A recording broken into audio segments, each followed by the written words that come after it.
Ho, ho, ho! Welcome back to New Rockstars. The Mandalorian Season 2 is over, leaving us with big old questions as we look ahead to Season 3. Or should we say 3 to 4 separate series that The Mandalorian just splintered into? Merry Christmas! Happy Holidays! This is Wookieeleaks, our Mandalorian after show. I'm Erik Voss. Delighted to spend this Christmas day with Tommy Bechtold. Merry Christmas, Mr. Voss. Thank you for your generous gift of 5 shillings. My family will eat a goose this Christmas. I thought we cut those bonuses. I'll be eating a couple bites of that goose. But my son, Tiny Tommy, he's using those shillings for his medicine. I'll eat the medicine too. I don't need it. Don't care what side effects I get. I just don't like giving. You will be visited by 3 ghosts tonight. The ghost of Darth Vader, the ghost of Anakin Skywalker, and the ghost of Hayden Christensen. I just realized that we're in a Christmas Carol alternate darkest timeline where, Ebenezer Scrooge never has a come to Jesus moment. And I realized that alternate timeline is just the story of America. Yeah. So true. So true. We don't need a patrician society where we look after the needy. They need to pull themselves up by their bootstraps, the way I did when my dad gave me a trust fund to start a business. I'm joking. I don't have a trust fund. I wish. Oh, and another reminder that you can get New Rockstars exclusive merch at our amazing merch store, newrockstarsmerch.com or epicheroshop.com. Those are the only 2 actual URLs. If you're going to some other weird site with a different URL, that's not us. That's some scammer who's trying to screw you. But in this case, we have good news and bad news. We have sold out of this specific latest Obsession custom shirt that we have. This is a way going back in the vault. That's what made it special. However, we have new Mandalorian designs. We actually have a new one that's just a celebration of the Mandalorian, everything we loved about this season. It is up on screen right now. Thank you, John.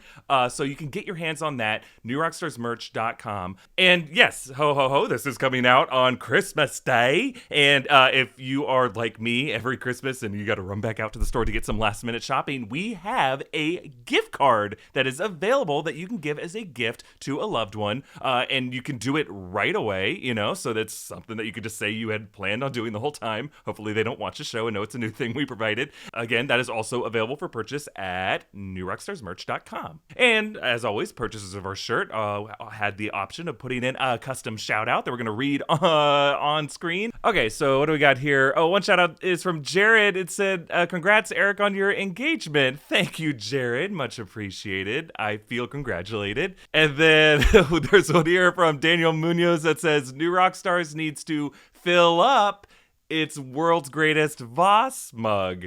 That is some Michael Scott-worthy wordplay, Daniel. Well done, and thanks for getting a shirt. Let's see. Thank you, New Rockstars, for making 2020 more bearable. Allie, Aaron, Penelope, and Declan. Yes, Declan. What am I saying? And then Merry Christmas, Gavin Placencia. You mean more to Dad, Mom, Eva than you will ever know. This is the way. Aww.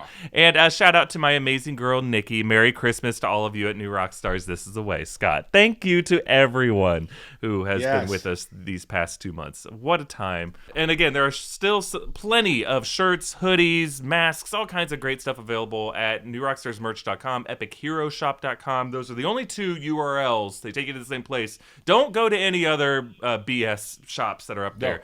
newrockstarsmerch.com, epicheroshop.com. Go to one of those. There's some scammers out there. Be very careful. Don't go to just my personal site. Why? What's on that personal site? Just pictures. Just a lot of pictures. Oh my God. This season of The Mandalorian was one of the best seasons of television I have ever seen, at least when it comes to like nerd content, right? It was a beautiful balance of fan service. I never thought it could be so great to be a Star Wars fan in the modern era. And they gave us so much. Tommy, could you break down for us what happened this season? Whew. Yes, I'll try because so much happened, but let's touch on the major events. Lots of good stuff this year. Old friends, new friends, old monsters, new monsters, the monsters that were inside of us the whole time. Episode 1 saw Mando team up with Cobb Vanth and the Tusken Raiders to defeat the Crate Dragon, and gave us the reveal that Boba Fett was alive. He's alive. Alive. In episode 2, Mando and the child are joined by my new favorite character, Frog Lady, as they battle terrifying spiders on an icy planet. And then they are led off to Trask in episode 3, where the Frog Lady is reunited with the Frog Man, baby. And they're going to make some frog babies, as was foretold.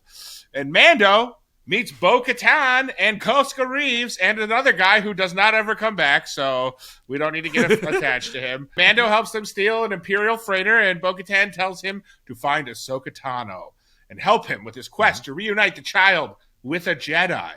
Episode 4 deprives us of that moment and reunites Mando with Greef and Cara Dune as they destroy a base that they learn is being used as a lab to conduct experiments on the child's blood. Those weird-looking clone things that kind of looked like Supreme Leader Snoke. A little bit, I guess. They kind of just look like cookie dough to me. Everything looks like cookie dough to me. Oh, boy. It's Christmas time, baby, and I'm a cookie monster. Nom, nom, nom, nom, nom. Episode 5, it's Tano time. Ahsoka tells Mando that Baby Yoda's real name is Grogu, which I think we as a collective on the internet have handled well. That could have been a Jar Jar moment, and we instead have embraced Grogu, lightly making fun of it, but for the most part saying, what else were they going to name him? Kyle? Right. Doug. Mr. Jeans. His real name is Chad. So it's Grogu, and you're just going to have to deal with it. It's always been Grogu.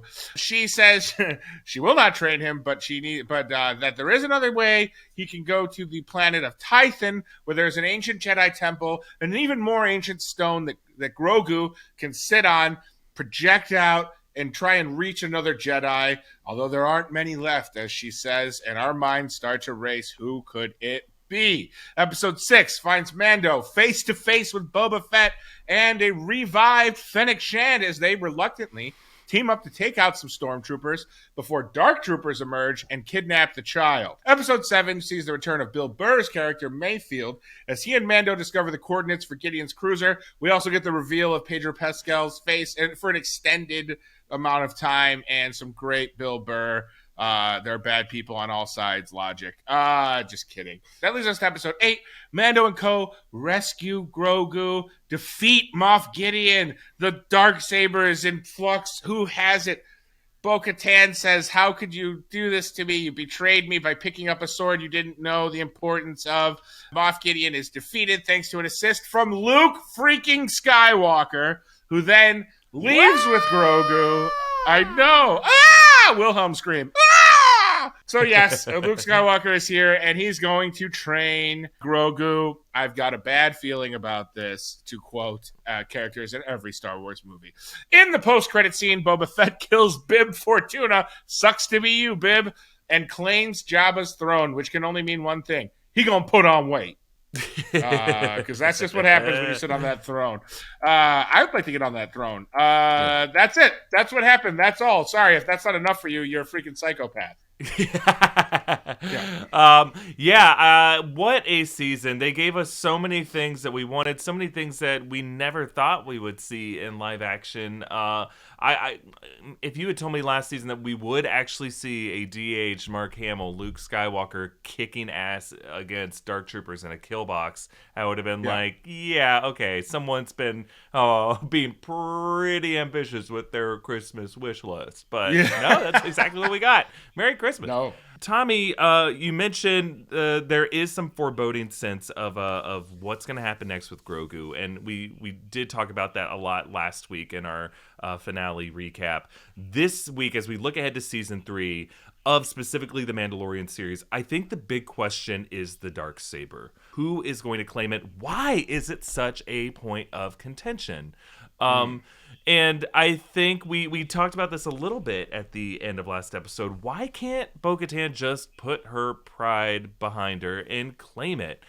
When she was given the Darksaber by Sabine Wren, she didn't have to fight for it. She was just No. like, okay, yes, thank you. Thank you. Love it. Oh, this goes great with my armor. It tells us that there is still a lot left to explore in the story of how Bo-Katan lost that saber to Moff Gideon. It was an embarrassment. It was a humiliation. She let down all of the Mandalorians she had united at the end of Rebels.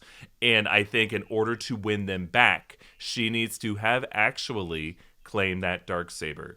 It's also possible that the Darksaber is not as powerful of a weapon if it is just inherited by someone who doesn't truly win it, you know? Maybe when she tried to wield it after, that Rebels, when we last saw her in Rebels, it did not fully work as well for her because she didn't fight to earn it. And that's why Moff Gideon was able to defeat her in battle. Oh. And now she is like, crap, I need to win it now. And that's why she's like, damn it. I didn't beat him. I asked them to save it for me. And Tommy, I think even though Mando, from his point of view, he doesn't see a problem with this, he did commit a grave error, I think, in that interaction with Moff Gideon. He said, I don't care about the Darksaber, just give me the kid. That went against what Bo-Katan asked him to do. And I think that he kind of went back on that promise. Bo-Katan's going to remember that. And she's like, if you had just let me join you. You insisted on going alone. If you had just let me join you, this wouldn't be a problem. And now we have this coming civil war. I think, the Night Owls, the Watch, are very different mindsets. And most of those Watch members, the Armorer, they're still alive somewhere. And I think they're going to see Mando with that Darksaber and be like, don't you dare give that up to Bo-Katan. She screwed over all of our people with her bad leadership. If you let her have a second chance, we're all going to die. So I think they're going to be tugged back to their opposing corners, and that's going to be the third, I think, Mandalorian Civil War. There's been a lot of them that I think that's going to define. They're going to try to reclaim this desolate home world after the Empire ravaged it, turn it to glass, they said. And they're going to fight over this dead rock and the future of the Mandalorian race. Yeah, I it's interesting, right? In our first meeting with Bo-Katan in this on the Mandalorian, she kind of not sneers, but is a little bit condescending about Mando's insistence on wearing his helmet, but she has her own fanatical beliefs, obviously, in how you can wield the Darksaber. So it's kind of like she made it seem like Mando was in a cult, but she's in a cult of her own. That's like the Darksaber has to be won with this way. I also suspect that they're going to resolve this with or attempt to resolve this with there is another way. There'll always be another way, right? They have to get married or something like that, and the saber can be passed between family.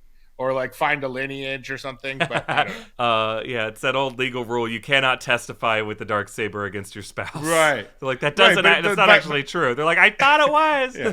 Oh, come on. But that is obviously writing has become a little more nuanced, and we take into consideration that women aren't just subservient objects as much as maybe it was in the 80s and 90s even. So but that that if this show was made in the 90s, they would have to get married. That would be the solution for it. Would be if they're married, she can have the Darksaber, but only then. And he gets the TV remote on Saturday nights. Tommy, what we are now facing potentially is what we kind of wanted the ending of Game of Thrones to be in that final season. You have these a male and a female, both worthy of being king of this people. You have your Jon Snow, your Daenerys Targaryen figure, right? And Game of Thrones season 8 botched that dynamic. It made it so weird and so rushed, and clearly didn't spend a lot of time developing that relationship. Yeah. And then they made R2D2 the king. Just rolling in, this guy. They did mention the droid Gatra in the beginning of this season. Maybe we're going to explore how droids have the right to be rulers. I was one of the Dark Troopers. That evil Jedi killed my brother. No. I think we're going to see this relationship between Bo-Katan and Din Djarin and really start them out as people who were allies, but show what happens how it works in the real world. Allies can conquer together. It's really hard for those allies to have all their interests line up perfectly so they can rule together. It's far more interesting and more realistic to history to show how the camps that they represent are like, actually, we hate those people. We don't want to share a throne with them. So I want to see some Game of Thrones action in a good way, in the good, like, season 2, 3, 4 of Game of Thrones. Yeah. Let's show these people's feuding camps, turn them against each other, and let's see some politics, some rivalry, because I think George Lucas tried to show us those political machinations in the prequels, and it wasn't that good. I'd love to see what happens when, like, you have a team of good writers trying to explore the Mandalorian politics, which is something that Filoni did a really good job of in the Clone Wars and in Rebels, is how complicated the Mandalorian people are. And when they pitched a Mandalorian series, that's what I kind of assumed we would be exploring, the complex dynamics of Mandalorian culture, how they're divided up in these different clans. They all kind of hate each other. There's lots of civil wars. There's this weird ancient sword that was made by a Mandalorian Jedi. And I think we have this good opportunity to show that conflict. Yes, absolutely. So there are a couple more questions that Tommy and I want to talk about as we head into season 3. But first, we want to thank some people who helped us make this episode, starting with our friends at Bespoke Post. So this fall, Bespoke Post has a brand new seasonal box of awesome collections for guys, guaranteed to upgrade your life. I recently got a box with a German steel knife and carving fork. I look so cool carving up my Thanksgiving turkey. I felt like Dwight Schrute, and I was so proud of myself. Bespoke Post has got gear to upgrade your craft beers and cozy threads for cold weather. Bespoke Post only sends guys the best stuff every month. Whatever you're into, Box of Awesome has you covered. Style and grooming goods, barware, outdoor gear. Box of Awesome has collections for every part of your life. They have a snazzy sweater box and another one with a bunch of interesting hot sauces. To get started, here's what you gotta do. Take the quiz at boxofawesome.com. Your answers help them pick the right Box of Awesome for you. They release new boxes every month across different categories. It's free to sign up, and you can skip a month or cancel anytime. Each box only costs $45, but has over $70 worth of gear inside of it. Get 20% off your first monthly box when you sign up at boxofawesome.com and enter the code Mandalorian at checkout. That's boxofawesome.com. Enter the code Mandalorian for 20% off your first box. We also want to thank our friends at Helix Sleep. So sleep can be hard enough when you're staying up way past midnight to watch the latest Mandalorian episode the second it drops. You don't need to make it harder by sleeping on a saggy old mattress. Helix Sleep has a 2-minute quiz that matches your body type and sleep preferences to the perfect mattress for you. One built for the way you sleep. They have soft, medium, firm mattresses great for cooling you down if you sleep hot, even a Helix Plus mattress for plus-size folks. Off-screen producer Zach recently took the quiz and got matched with the Helix Midnight, perfect for a side sleeper in need of some pressure point relief. They ship it right to your door for free, no mattress store needed. They have a 10-year warranty, and you get to try it out for 100 nights risk-free. They even pick it up for you if you don't love it, but you will love it, trust me. Helix was awarded the #1 best overall mattress pick of 2020 by GQ and Wired Magazine. Just go to helixsleep.com/Mandalorian, take their 2-minute sleep quiz, and they'll match you to a customized mattress that will give you the best sleep of your life. Helix is offering up to $200 off all mattress orders and 2 free pillows for our listeners at helixsleep.com/Mandalorian. And then our friends at Manscaped. Thank you for sponsoring this episode. Manscaped not only helped us bring this whole season of Wookieeleaks to you, they helped us make so many pubic hair Star Wars puns. Our parents could not be more proud. You know Manscaped as the world's preeminent source for below-the-belt grooming with their Lawnmower 3.0, the ultimate waterproof and skin-safe body hair trimmer. They're also out there slinging the crop preserver, anti-chafing ball deodorant, and moisturizer. Pamper your pouch, fellas. Get them moisturized. You're not some member of a Nikto gang with your lizardy skin drying up out in a Tatooine desert. You're an adult human whose balls have needs. Give them what they want. Throw in some crop preserver ball toner spray and slap on a pair of their anti-chafing performance boxer briefs and let your family jewels feel like actual jewels for once. If you didn't get anything nice this holiday season, it happens, we get it. It's time to treat yourself with a Manscaped Perfect Package. Get 20% off and free shipping at manscaped.com/Mandalorian. That's 20% off with free shipping at manscaped.com/Mandalorian. May the Force be with your balls. That always makes me laugh. I don't know why. May the force be with your balls. Yeah. Oh, that's great. All right, Tommy, I want to know from you as we head into season 3. We talked last week about the fact that we'll probably see Grogu come back on the show, but do you think we'll see Luke Skywalker come back on The Mandalorian? I don't know. I mean, I think actually our editor extraordinaire John made a good point that like the fact that Mark Hamill was brought in to play a de-aged Luke Skywalker kind of means that they're not going to recast. They're not the Sebastian Stan fan rumor. Or even just an unknown actor who kind of looks like Mark Hamill. Like, that's not happening. And I think that just the logistics of, like, the digital de-aging process, it just seems too complicated. If you're not going to recast, it doesn't look good enough to, I think, have the life of a full series or a full season of TV. I think people will... It's just not sustainable, I don't think. I mean, I desperately would love a show about Luke Skywalker, trying to restart a new Jedi Order. But... I think, unfortunately, at this point, you need to recast Luke Skywalker for that, and we have to just kind of, in the way that, multiple people can play Batman or multiple people can play Superman, and we accept that it's still Superman with the backstory of Superman and the relationships that Superman and Clark Kent have with the people around them. The new Luke Skywalker will be Luke Skywalker, and I think that that's the only way that he should return, in my opinion. Yeah, I feel the same way. At this point, they've already committed to the pot of Mark Hamill being the face of Luke Skywalker, and either stop telling his story or get it right. I don't want to see a recasted Luke Skywalker. I don't know if we need more of his story. That's why I think it's so foreboding to see Grogu go with him at the end of the season. Yeah. It's like we look at Luke Skywalker as this amazing character. I love seeing him badass slicing through those dark troopers. But in terms of his mythology, we know where he ends up. It's kind of a bummer. They're not going to be able to erase those sequel trilogy films. Whatever you felt about Luke's journey, I kind of liked where he ended up in The Last Jedi, personally. I thought thematically it was pretty cool. Especially with the idea of letting the sacred Jedi texts in that old tree burn. I thought was an interesting message. But like, there might be like some one-off stories. Maybe like there's another film somewhere in there. There's a limited run series of 4 episodes that you have Mark Hamill star in. But in terms of Grogu, he is now headed to a character whose destination is known. And I think Grogu represents so much promise for the future. I think his story is still unwritten. And I don't want to see him in a grave on Notch 2. Right. Agreed. Tommy, let's briefly talk about all the different shows where we're going to be seeing Star Wars stories coming out of this season. So we have Mandalorian Season 3. We thought it was going to come out sometime in December 2021, though that spot might now be the Book of Boba Fett, which is this new spinoff series.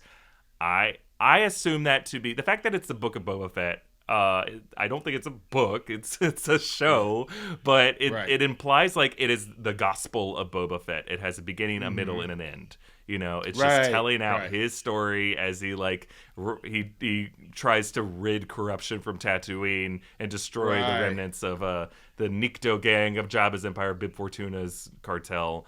And he just like rules. We finally learn how he got out of the Sarlacc.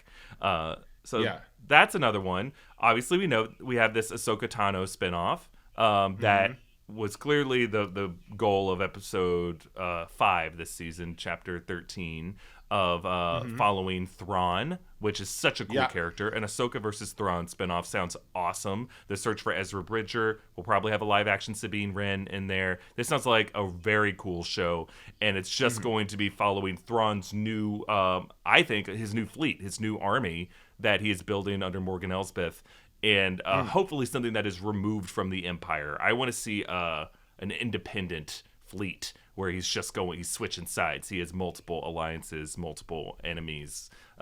He's playing all sides of this war. And then potentially a new...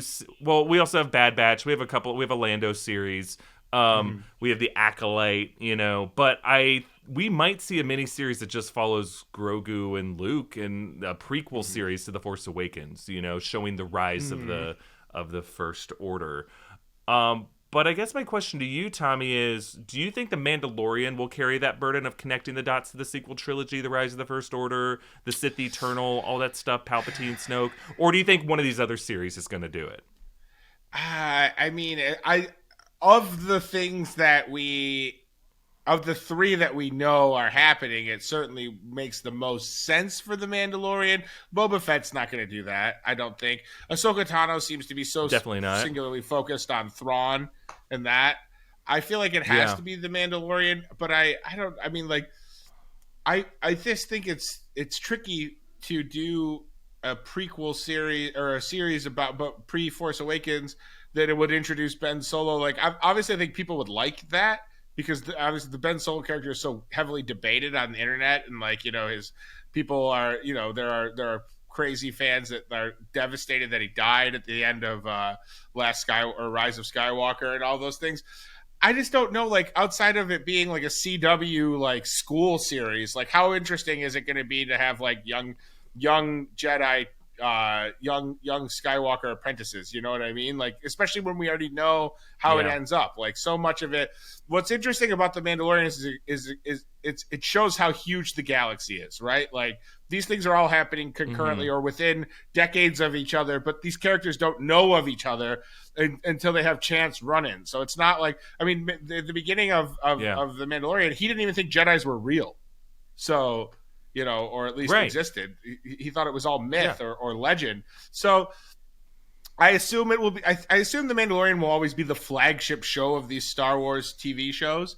So it will. The burden will fall on them to do major connecting between all of the properties. But I just don't know. I think there's so much new Star Wars stuff coming out that it's hard to really speculate until we start seeing them actually be released on what direction they're going to take.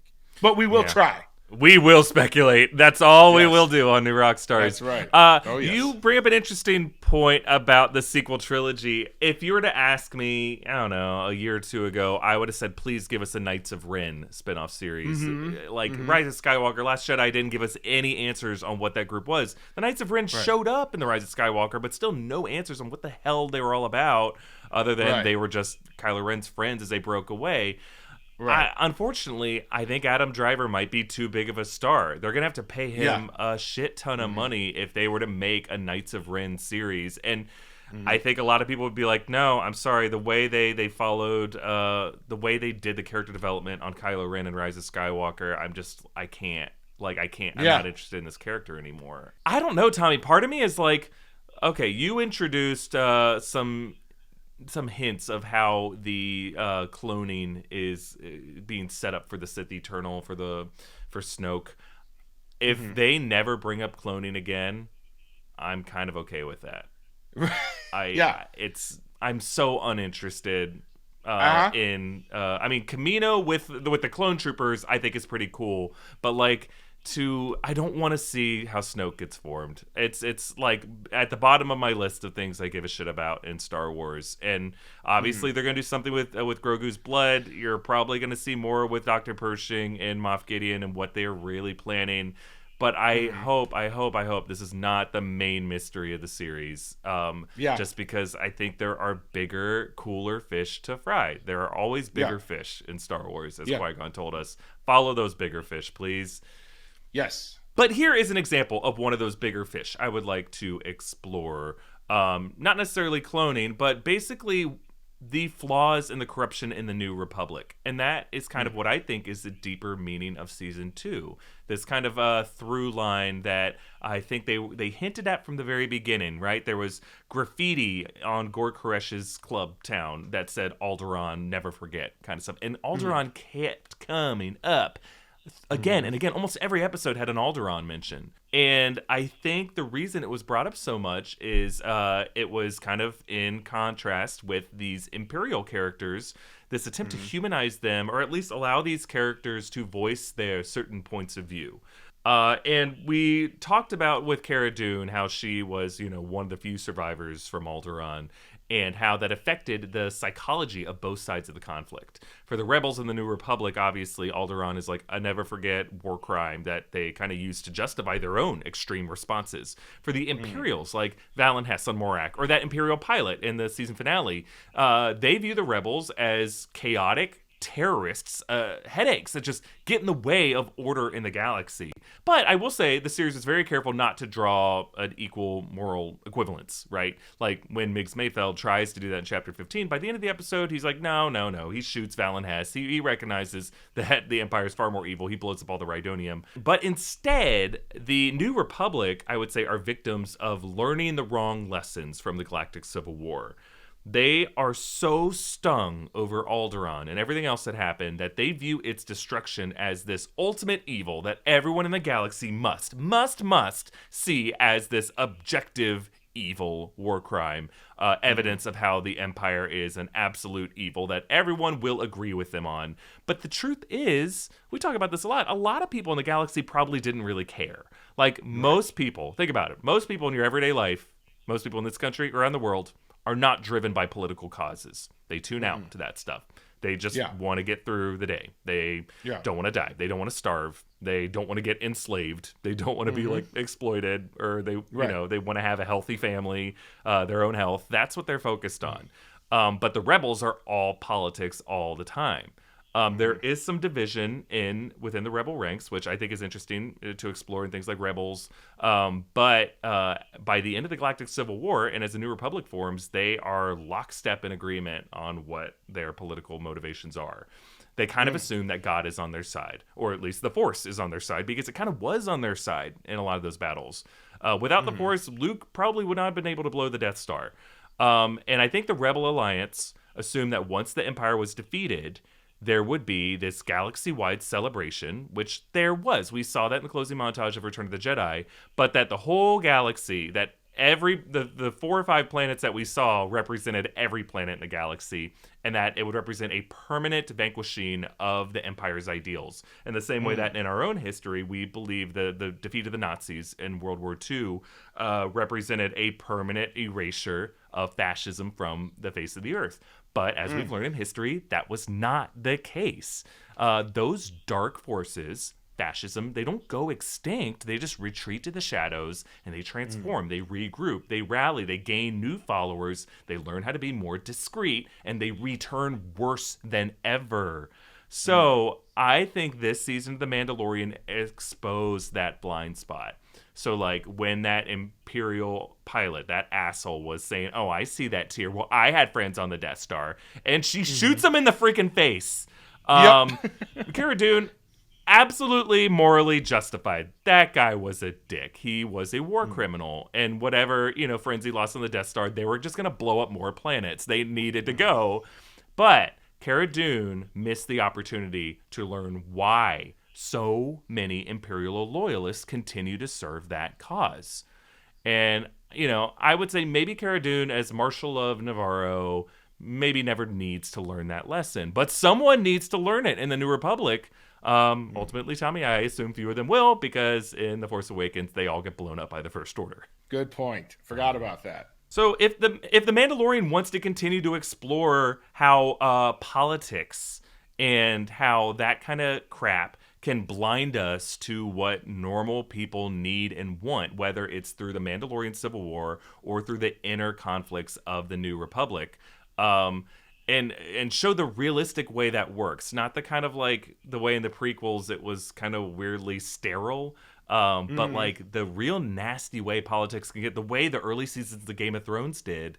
This could be a really, really cool show that reflects human nature in a way Star Wars has never done before. Yeah, I agree. That would be far more interesting. I think the answers are in that, or the future, I think, of Star Wars storytelling, I think, lies either in doing that, in relating it more to the human experience and stopping trying to, create, like you said, a sterile experience, or going into the future of that saga. What happens after Rey defeats Palpatine? What is the world, what is the galaxy like then? We're basically resetting once again.